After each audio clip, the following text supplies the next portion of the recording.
Hi எல்லாருக்கும் வணக்கம்.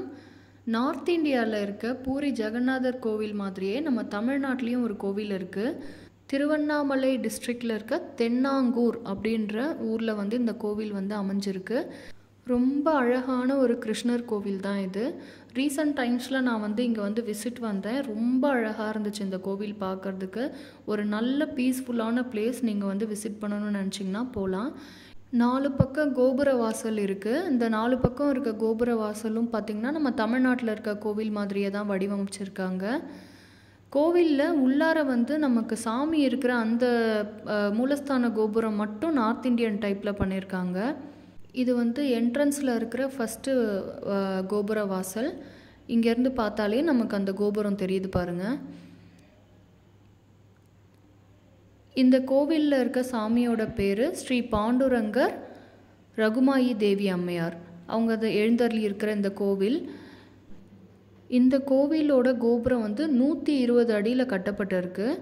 இந்த கோவிலை ஸ்ரீ ஞானானந்த சுவாமிகள் அப்படின்றவரோட கனவில் ஸ்ரீ பாண்டுரங்கர் எழுந்தருளி தனக்கு தென்னாங்கூரில் ஒரு கோவில் கட்டும்படி ஆணையிட்டதாகவும் அதன் பேரில் இந்த கோவிலை கட்டி முடிச்சிருக்காங்க. இந்த கோவிலில் இருக்க ஸ்ரீ பாண்டுரங்கரோட சிலை ஒரு செங்கல் மேலே நின்றுட்டுருக்க மாதிரி இருக்கும் பார்க்குறதுக்கு.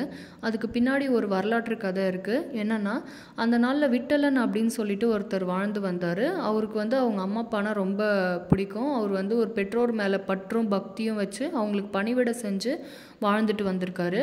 அதை பார்த்து வியந்து இந்த பாண்டுரங்கர் அவரை பார்க்கணுன்னு அவர் வீட்டுக்கு போயிருந்தார்.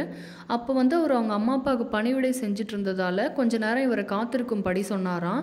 அதனால் ஒரு செங்கல் விட்டெறிஞ்சு, நான் என்னோடய பெற்றோருக்கு பணிவிடை செஞ்சு முடிச்சுட்டு வர வரைக்கும் இந்த செங்கல் மேலே நின்று எனக்காக காத்திருங்க அப்படின்னு சொல்லிட்டு அவர் போனாராம். அதனால தான் இந்த ஸ்ரீ பாண்டுரங்கரோட சிலை இந்த செங்கல் மேலே நிற்கிற மாதிரி நமக்கு காட்சி தராரு. கொஞ்சம் டிஸ்டன்ஸில் தெரிகிற அதே மாதிரி கோபுரம் இருக்குது இல்லையா, அங்கே தான் அந்த சுவாமிகளோட ஆசிரமம் இருக்குது. இந்த கோவிலில் இருக்க ஸ்ரீ பாண்டுரங்கருக்கு தினமும் ஒரு அலங்காரம் பண்ணுறாங்க. ஒரு நல்ல ஒரு கிராண்ட் லுக்கில், ரொம்ப ஒரு பியூட்டிஃபுல்லான ஒரு கார்ஜியஸ் லுக்கில் டெய்லி அவரோட தரிசனம் கிடைக்குது. நான் விசிட் பண்ண போன அன்னைக்கு எனக்கு நான் பார்த்த அலங்காரம் ராஜஸ்தான் பாணியில் பண்ணியிருந்தாங்க.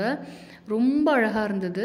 அண்ட் இந்த மாதிரி இன்டீரியர் ஒர்க்ஸ் ஃபுல்லாக கிளாஸ் பெயிண்டிங்கால் பண்ணியிருக்காங்க. உள்ளார நீங்கள் நினச்சே பார்க்க முடியாத அளவுக்கு ரொம்ப அழகாக இருக்கும் கோவில். நீங்கள் உள்ளே போய் பார்த்தீங்கன்னா உங்களுக்கு ரொம்ப பிடிச்சிடும். இது ஃபுல்லாக கிருஷ்ணரோட லீலைகளை ஃபுல்லாக அந்த இடத்துல செதுக்கியிருப்பாங்க. இங்கே விசிட் போகிற பக்தர்களை ஒரு பேட்சாக உட்கார வச்சு அந்த அலங்காரத்தை பற்றி ஃபுல்லாக டீட்டெயிலாக எக்ஸ்பிளைன் பண்ணி அந்த கோயிலை பற்றி சொல்லி தான் நமக்கு தரிசனம் கொடுத்து அனுப்புகிறாங்க. பொறுமையாக நிதானமாக நிறுத்தி நீங்கள் சாமி பார்த்துட்டு திருப்தியாக வர மாதிரியான ஒரு கோவில். நான் போன அன்னைக்கு ராஜஸ்தான் பாணியில் ரொம்ப கம்பீரமாக தலப்பாக செங்கோல்லாம் வச்சு ரொம்ப அழகாக இருந்தது தரிசனம்.